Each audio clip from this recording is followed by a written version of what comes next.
Il a avancé main dans la main avec Monseigneur Lefebvre dans toute cette résistance aux réformes post-conciliaires. Jean Madiran fait ça au cours des années 70, donc c'est quelqu'un qui a un vrai courage. Monseigneur Lefebvre s'appuie sur Jean Madiran pour cela. Et en 1988, lorsqu'il faut poser le choix finalement le plus crucial, il y a incompréhension entre les deux hommes.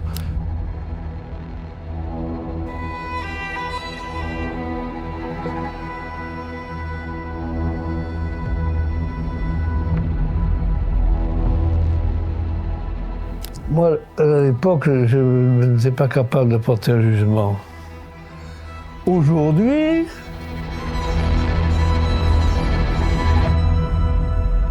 il m'est difficile de trouver qu'il a eu tort. Dans ce bout d'entretien qu'il a délibérément fait, à mon avis, d'éclairer ce qu'il pensait au fond de lui-même, il y a eu un véritable changement, c'est certain. Il est vraisemblable, il est certain, que ça n'aurait pas empêché de continuer, les réfractaires de continuer à regarder le catéchisme traditionnel et à regarder la messe traditionnelle.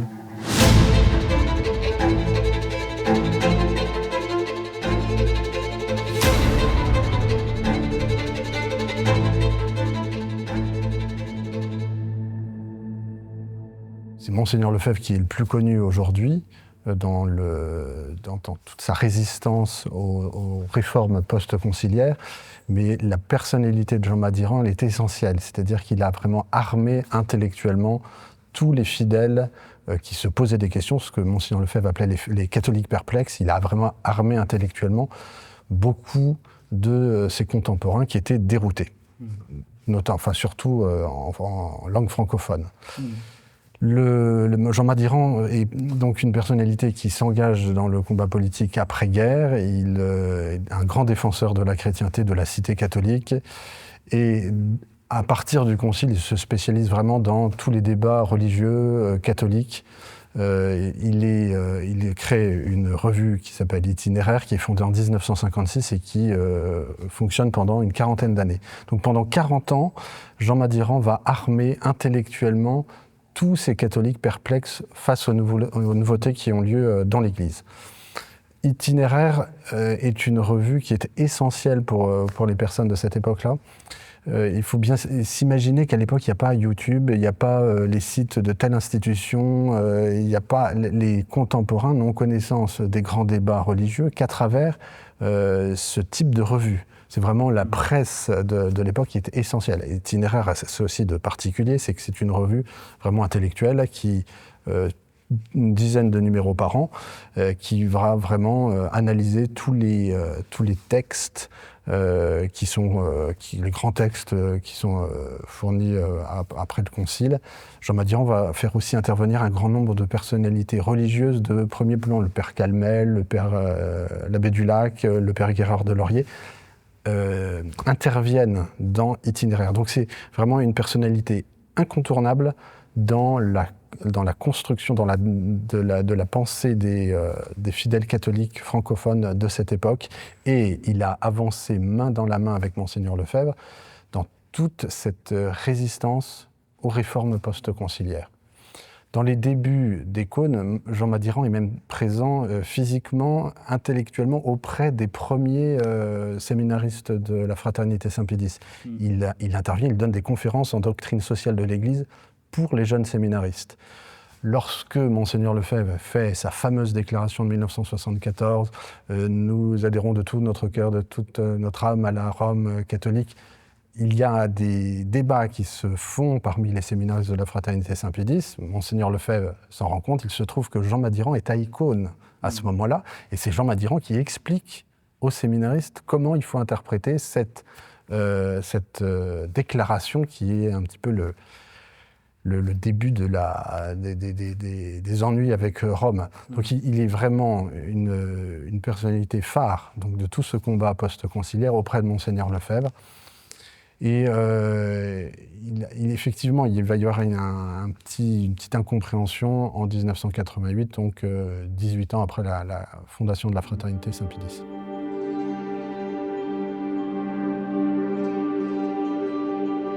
Bon, je vais vous expliquer tout ce qui s'est passé il y a une quinzaine d'années maintenant. Alors, je suis historien de formation et j'ai proposé à l'abbé de Cacré à l'époque, qui était supérieur du district de France de la Fraternité Saint-Pédis, qui était le porteur du projet, de réaliser ce film. L'idée était de faire connaître la personnalité de Monseigneur Lefebvre au plus jeune public, aux gens qui n'étaient pas forcément convaincus par ses choix dans les histoires récentes de l'Église, et de faire bien connaître cette personnalité. Donc dans les questions qui se sont posées au début, puisque c'était quelques années de préparation de ce long documentaire de 90 minutes qu'on a réalisé en 2012, s'est posée la question de savoir qui nous allions interroger. Très rapidement, la figure de Jean Madiran a émergé, puisqu'il fait partie de ces personnalités qui ont accompagné Monseigneur Lefebvre dans tout ce combat des années 60-70 du post-concile. Lorsque nous avons commencé ce film, notre objectif était de présenter le fondateur de la Fraternité Saint-Pédis tel qu'il était. C'est-à-dire, c'était Monseigneur Lefebvre à travers les récits objectifs de tous ses contemporains, ceux qui l'ont apprécié, ceux qui l'ont moins apprécié, ceux qui l'ont suivi, et pas forcément ceux qui, parmi les anciens spiritains, il y en a qui sont vraiment levés contre lui, ils interviennent dans le film. L'idée n'était pas de donner l'avis que les contemporains pouvaient avoir de ses choix. C'était quelque chose de secondaire. Si on devait dire, est-ce qu'un tel pense ceci ou cela des consécrations ou du refus d'obéir à Rome, c'était secondaire. On a fait une exception, évidemment, c'est avec ce passage de Jean Madiran, où dans le film, on le laisse apprécier le choix de Monseigneur Lefebvre en 1988, parce que cette prise de position de Jean Madiran, elle s'est révélée être quelque chose d'un peu inouï au regard de tout ce que fut l'itinéraire de Jean Madiran et de ce que fut la Fraternité Saint-Pédis au cours de ces années. Déjà dès le concile, Jean Madiran rencontre Monseigneur Lefebvre et va l'aider, va le seconder. C'est au moment de la dernière session du concile où il y a une rencontre qui se fait à Fontcombault et Monseigneur Lefebvre fait appel, il avait le droit en tant que père conciliaire, à Jean Madiran en tant qu'expert. Il avait comme expert l'abbé Berthaud, plus officiellement, mais il a fait ponctuellement appel à Jean Madiran pour analyser le schéma 13 sur la collégialité, et Jean Madiran a travaillé toute une nuit déjà sur ce sujet. Donc là, ils étaient déjà en symbiose intellectuelle dès cette époque-là. Par la suite, dans tous les débuts de la fraternité, Jean Madiran a accompagné, c'est lui qui lançait tous les débats dans Itinéraire, il échangeait énormément avec Monseigneur Lefebvre. Lorsque Jean Madiran interpelle Paul VI en 1974 en disant « Rendez-nous la messe, rendez-nous la Sainte Écriture, rendez-nous la doctrine », ça fait écho à ce que dit Monseigneur Lefebvre. Il est presque mot pour mot dans un de ses grands sermons où Monseigneur Lefebvre dit « Rendez-nous la doctrine de toujours, rendez-nous la messe, rendez-nous la Sainte Écriture ». On a vraiment deux personnalités qui avancent main dans la main, l'un en créant une bouée de sauvetage sacerdotale et l'autre en armant intellectuellement les fidèles parallèlement.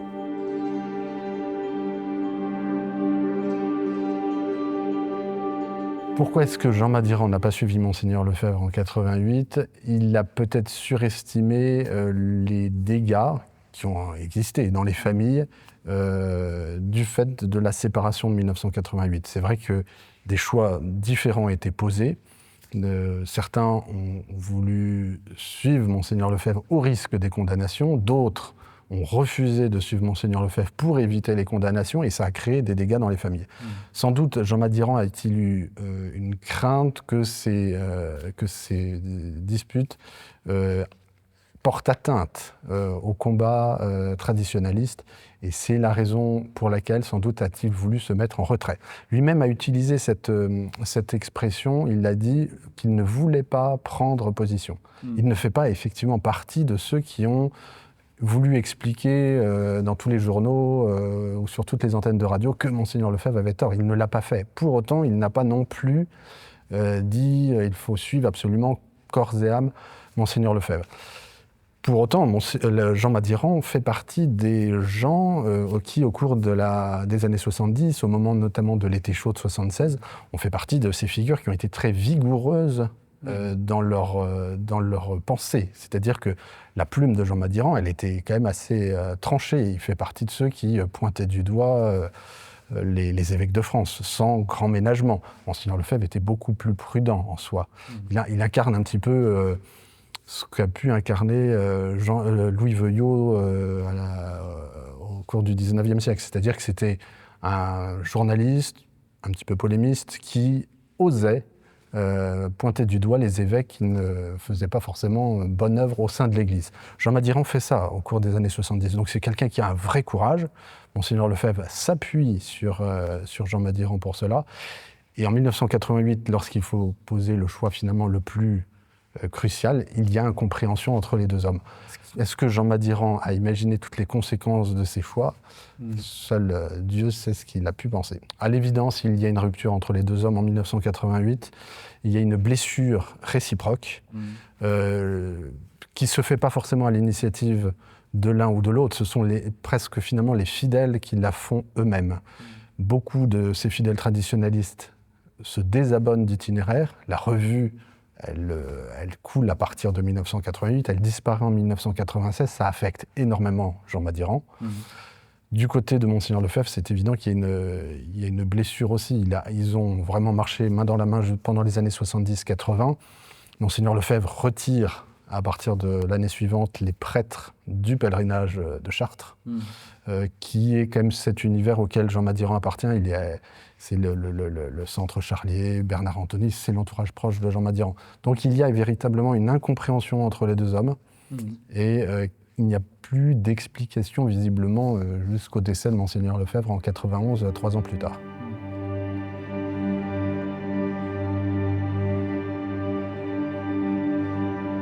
Je contacte Jean Madiran, donc à la suite de l'idée de l'abbé de Cacrès de faire appel à Jean Madiran. Je le contacte via Jeanne Smith, qui travaillait avec Jean Madiran à présent, pour avoir la possibilité de l'interroger dans le cadre du film.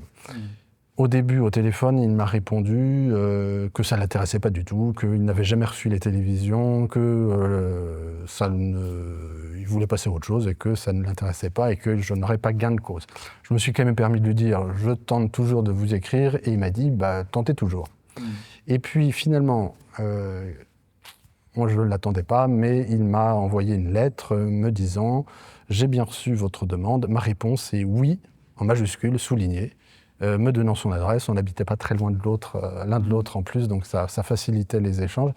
Est arrivé ce 8 février 2011 où j'ai pu l'interroger sur ce sujet de Monseigneur Lefebvre, puisque l'idée était de faire un documentaire biographique sur la vie du fondateur de la fraternité Saint-Pédis. J'avais envoyé des questions pour Jean Madiran, j'avais effectivement insisté sur la période conciliaire, sur les débuts de la fraternité Saint-Pédis.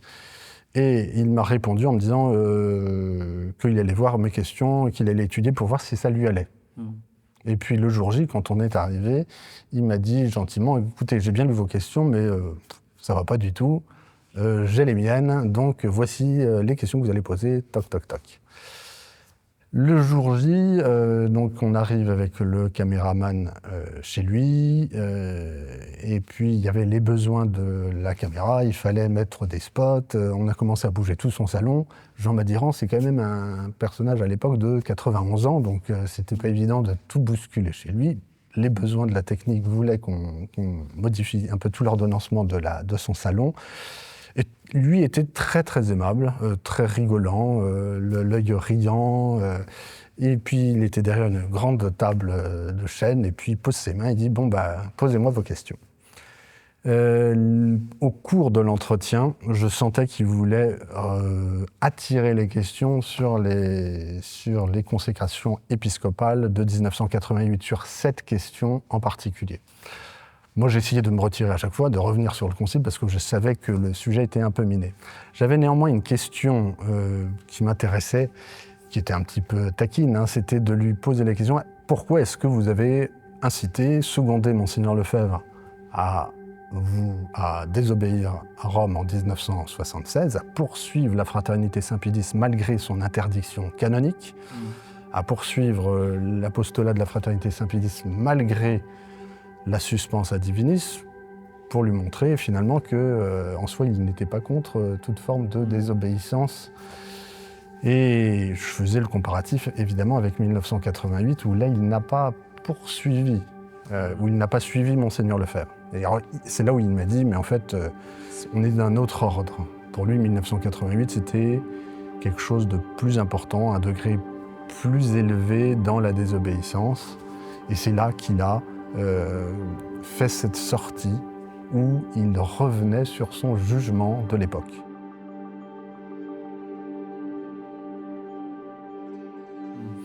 Alors, c'était assez intéressant visuellement, c'est-à-dire qu'il me parlait de face à face, avec l'œil très vif, et puis quand il a abordé cette question, il s'est volontairement tourné sur sa droite. Il y avait des grandes baies vitrées à Saint-Cloud qui dominaient Paris, donc il voyait l'horizon comme s'il se sentait inspiré, et il a dit à ce moment-là, moi à l'époque, je n'étais pas capable de porter un jugement. Puis il y a eu un gros blanc, et puis après, c'est ce passage où il dit « Aujourd'hui, il m'est difficile de trouver qu'il ait tort ». Ce qu'on peut voir en tout cas, c'est que l'acte le plus grave, c'est pas celui-là, des actes de maintenir l'existence de la fraternité, malgré le retrait de... disons, si on veut que ce soit une faute, c'est une faute légère. La plus grave décision, la grave décision, c'est en 88 d'ordonner 4 évêques, non pas sans l'autorisation du pape, mais à l'encontre d'une interdiction du pape qui lui était personnellement adressée de faire ces 4 organisations-là.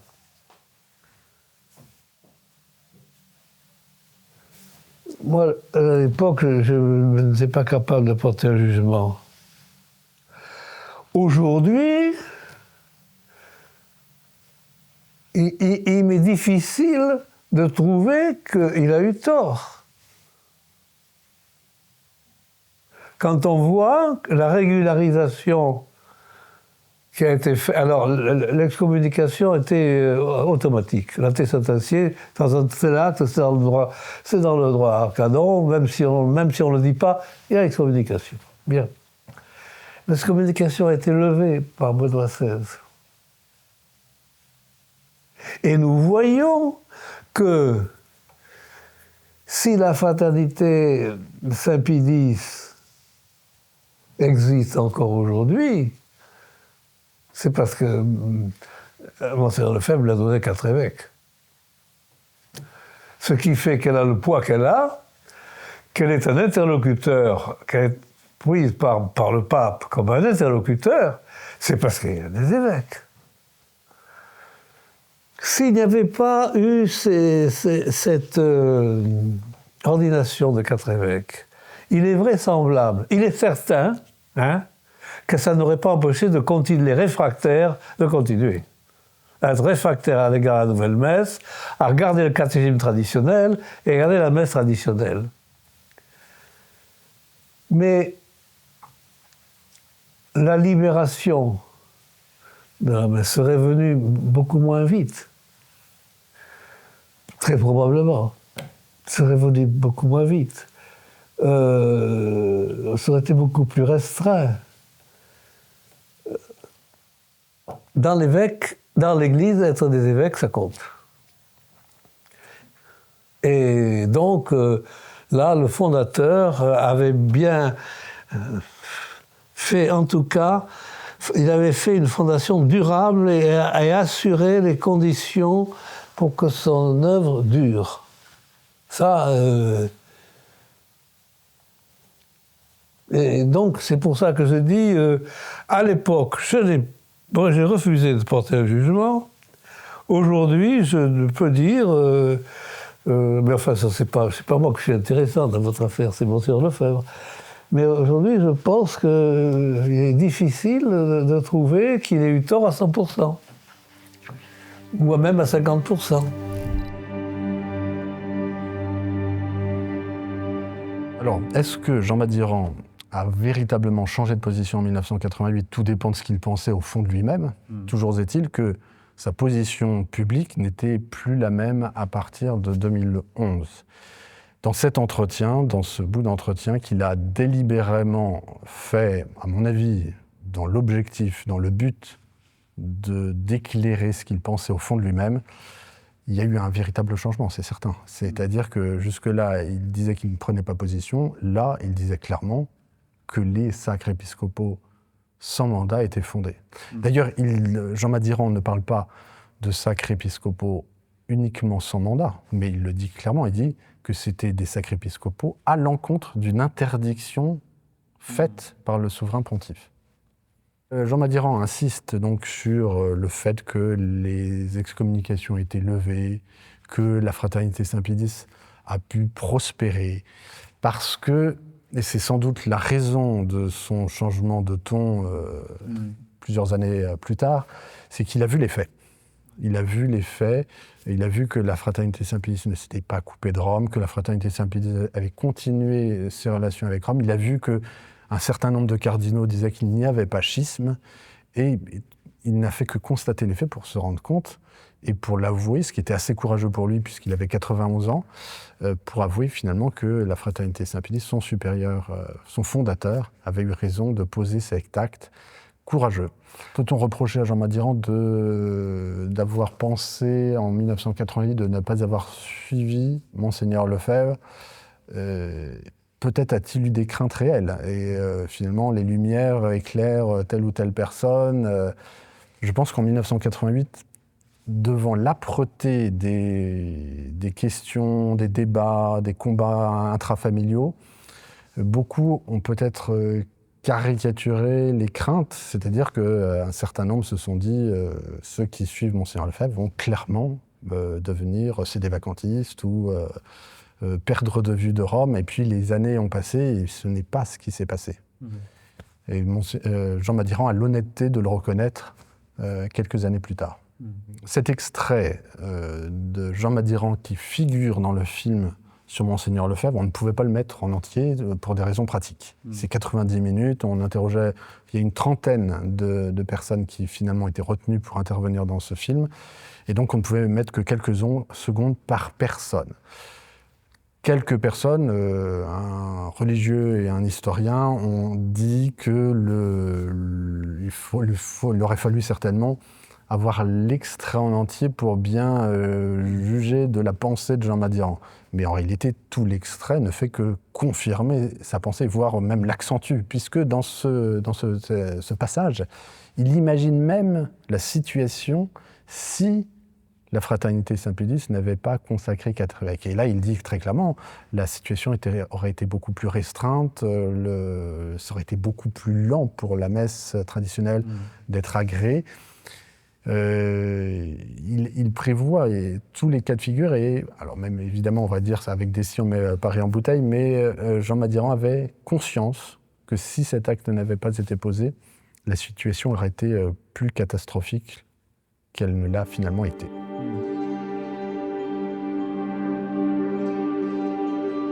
À mon avis, c'est très courageux de faire ça à sa place. Ça faisait un certain temps qu'il avait un petit peu quitté l'arène journalistique. Il avait 91 ans, il est mort d'ailleurs 2 ans après.